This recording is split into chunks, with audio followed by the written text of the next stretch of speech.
আসসালামু আলাইকুম রাহমাতুল্লাহি ওয়া বারাকাতুহু। আলহামদুলিল্লাহ, আল্লাহ পাক আমাকে ভালো রাখছে। আশা করছি আপনারা সকলে ভালো আছেন। দেশ এবং দেশের বাইরে থেকে যারা আমাকে দেখতেছেন, সকলকে জানাই আন্তরিক ধন্যবাদ এবং মোবারকবাদ। সকলে আমার পাশে আছেন আশা করি ইনশাআল্লাহ। আর আমার যেই চ্যানেলটি আছে, আমি যেই চ্যানেলে আপনাদের জন্য কাজ করে থাকি, এই চ্যানেলে অবশ্যই যারা সাবস্ক্রাইব করছেন আলহামদুলিল্লাহ, তাদেরকে আন্তরিক মোবারকবাদ, ভালোবাসা। আর যারা এখনো সাবস্ক্রাইব করেননি, আমাকে অবশ্যই সাবস্ক্রাইব করবেন এবং পাশে থাকা বেল আইকনটি টিপে দেবেন ইনশাআল্লাহ। আপনাদেরকে যে উদ্দেশ্যে আজকে আমি ফুটায় তোলার চেষ্টা করতেছি, দেখানোর চেষ্টা করছি। এক ভাই আমাকে বলছিল কি খাবার খাওয়াই, কোন কোম্পানির খাবারটা খাওয়াই, সবচেয়ে ভালো কোন কোম্পানির খাবারটা, এই ব্যাপারে আপনাদেরকে ধারণা দেওয়ার চেষ্টা করব। দেখাই আপনাদেরকে ইনশাআল্লাহ, আসুন। আগে আসলে খাবার নিজে বানায় খাওয়াইতাম। 8 থেকে 10টা আইটেম ছিল আমার খাবারে, আমি গরুকে খাওয়াইতাম। আলহামদুলিল্লাহ, আসলে ওইটা খুব ফলপ্রসূ হয়েছিল। কিন্তু আবার আমার হাতের সমস্যা হওয়ার কারণে আমি খাবারটা বানায় খাওয়াইতে পারি না। আসলে কিনা নারিশ যেই খাবারটা আছে এই খাবার খাওয়াই। তবে আরেকটা কথা বলে রাখি, আমি আলহামদুলিল্লাহ আমি আবারও নিজে রেডিমেড খাবারটা বানাবো ইনশাআল্লাহ। আমি খাবারটা আবার বানায় খাওয়াবো, কারণ খাবার বানায় খাওয়ালে কি হয়, গরুর স্বাস্থ্য ভালো থাকে। গরুর যতটুকু পরিমাণে তার পুষ্টি প্রয়োজন আছে, যতটুকু পরিমাণে প্রোটিন প্রয়োজন আছে, যতটুকু পরিমাণে ভিটামিন মিনারেল প্রয়োজন আছে, ততটুকু পরিমাণে আমি আসলে নিজে দেখা বুঝা তারপরে দিতে পারতেছি। গরুর স্বাস্থ্য ভালো রাখে এবং গরু সবসময় সুস্থ থাকে। এটা আপনাদেরকে এখানে বোঝানোর চেষ্টা করতেছি। আমি আবার খাবার বানানোর চেষ্টা করবো এবং কিভাবে কি খাবার বানাই এটা আপনাদেরকে দেখাবো ইনশাল্লাহ। কিন্তু একটু সময়ের ব্যাপার, আমার হাত পুরোপুরি ওইরকম ভাবে ভালো হয় নাই। আগে ছিল ছাগলের ঘর, আমি ছাগল পালতাম, ব্ল্যাক বেঙ্গল ছাগল, 22টা ছাগল ছিল। তারপর ছাগলগুলা নষ্ট হয়ে গেছে, 10টা ছাগল মারা গেছে, 12টা ছাগল বিক্রি করতে পারছি। তারপরে ছাগল ছেড়ে দিছি। এটা খুব শখের জিনিস ছিল। আসলে শখ হইলেই হবে না, সবকিছুর প্রয়োজন আছে। কারণ আমাদের মতন মধ্যবিত্ত ফ্যামিলি যারা আছে, তারা আসলে এই শুধু খালি শখ নিয়ে বসে থাকবে। কোটি কোটি টাকা যাদের আছে তারা শখ শখ পূরণ করতে পারবে, কিন্তু আমাদের শখ সব দিকেই লাগবো, শখও লাগবো, আবার কিছু টাকা পয়সার প্রয়োজন আছে। যেহেতু আমরা আছি, আত্মীয় স্বজন আছে, সকলকে নিয়ে আমাদের চলতে হয়, মা বাবা আছে, সকল নিয়ে চলতে হয়, আমাদের নিজের খাবার জোগাড় করতে হয়। এই জন্য আসলে শখ জিনিসটা সব ক্ষেত্রে মানায় না। আর আমি আপনাদেরকে যে কথা বলতে চাচ্ছি, এই মাছাটা আমার বর্তমানে একটা এই ভালো দিক হয়ে দাঁড়াইছে। এটা হচ্ছে এই মাছা থাকুনে আমি অনেকগুলা খাবার একসাথে না রাখতে পারি। মাছার নিয়ম হচ্ছে খাবারগুলি মাচার উপর রাখা, কারণ নিচে যখন রাখা হয় নিচে থেকে পানি এর মতন হয়, আবার খাবার অনেক সময় নষ্ট হয়ে যায়। এই জন্য ডাক্তারেরও পরামর্শ যে মাচা কইরা তারপর খাবারগুলো রাখা, খাবার ভালো থাকে। আর আমি যেই খাবারগুলা খাওয়াই আপনারা দেখতে পারবেন, এই যে দেখেন,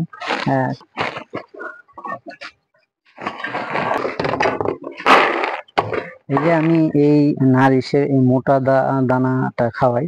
আপনারা দেখতে পাচ্ছেন এই দানাটা গ্রান খুব গ্রান, আর এটা এই পানির মধ্যে দিলে একবারে গলা যায়। যে নারিশ, এই যে নারিশের খাবার, এই যে নারিশ গোয়ালা ভেরিফিট, আরেকটি আছে নারিশ ইকোনমিক, আরেকটি আছে নারিশ ইকোনমিক। আমি খাওয়াই গোয়ালা ফিটটা, খুবই ভালো, উন্নত মানের। আলহামদুলিল্লাহ, আমি খুব ভালো মান পাইছি, আপনারা খাওয়াই দেখতে পারেন। আর একটি জিনিস, গোপন তথ্য আমি আপনাদেরকে দেই, এটা হচ্ছে অনেকে এই জিনিসগুলা প্রকাশ করতে চায় না। খাবার যখন আপনারা পানির মধ্যে ভিজাবেন, তখন দেখতে পারবেন যে অল্প সময়ের ভিতরে দেওয়ার সাথে সাথে গইলা যায়। যখন বুঝবেন যে খাবারগুলা গইলা গেছে, তখন বুঝবেন এই খাবারের মান ভালো, উন্নত মানের খাবার। আমি পরীক্ষায় পাইছি, আর আরো অনেকজন এরকম আমাকে তথ্য দিছে যে যেই খাবারটা সবচেয়ে ভালো, এই খাবারটা পানি দেওয়ার সাথে সাথে গইলা যায়। আমিও পাইছি আলহামদুলিল্লাহ, এই খাবারটা অত্যাধিক ভালো আমি পাইছি। এটা পানি দেওয়ার সাথে সাথে গইলা যায়। আর যেই খাবারগুলো আপনার পানি দেওয়ার সাথে সাথে গলে না, এটা মধ্যে নানান ভেজাল থাকতে পারে। আর এটা হচ্ছে নারিশের যে খাবারটা, এই খাবারটা আপনার ব্র্যান্ডের খাবার। কিছুদিন আগে আমাদের এখানে কনফারেন্স হয়েছিল, ওই জায়গায় ডাক্তার, নারিশের যে ডাক্তার, বড় ডাক্তার আসছিল, খাবারের ব্যাপারে খুব সুন্দর পরামর্শ নিছে, আমাদের কাছ থেকেও কিছু তথ্য নিছে, কি আসল বিষয়, গরুর কি হালত, খাবারের কি মান কি, এই ব্যাপারে আমাদেরকেও একটি ধারণা, আমাদের থেকেও ধারণা নিছে। আলহামদুলিল্লাহ, আমরাও সুন্দর ধারণা পাইছি এবং তাদেরকেও ধারণা দেওয়ার চেষ্টা করছি। আবার অবশ্য ভুসি শেষ হয়ে গেছে, আবার এই যে নারিশ ভুসি মিক্স বলে, এই যে আপনারা দেখতে পাচ্ছেন নারিশ ভুসি মিক্স, এই খাবারটা একবারে দেখেন, এটা আপনারা খাওয়াইতে পারবেন। এই যে ভুসি, এটার মধ্যে আপনার 7টি আইটেম দেওয়া থাকে, ভুসি দেওয়া থাকে, তারপরে এই মাসকলার ভুসি দেওয়া থাকে, ভুট্টা দেওয়া থাকে, তারপরে আরো বিভিন্ন জিনিস থাকে। আর আরেকটি হচ্ছে আপনার ওই চিটাগুড় যেটা বলে, দুধেরও কাজ করে এবং মুখের রুচির কাজ করে, এবং আপনার পাশাপাশি খাবারটা খুব ভালো, আপনারা খাওয়াইতে পারেন। আশা করি আমার কাছ থেকে খাবারের তথ্যটা পাইছেন, আমি কি খাবার খাওয়াই। অনেকে আমার কাছে প্রশ্ন করেন যে ভাই আপনি কি খাবার খাওয়ান, কি খাবার খাওয়াইলে গাভীর দুধ বাড়বো। আরেকটি জিনিস কথা বলে নেই, এটা হচ্ছে অনেকে ভিডিও করে যে খাবার ছাড়া শুধু ঘাস এবং ভুসি দিয়া দুধ আসে। আমি এটা একবারেই আমি এটা বিশ্বাস করি না।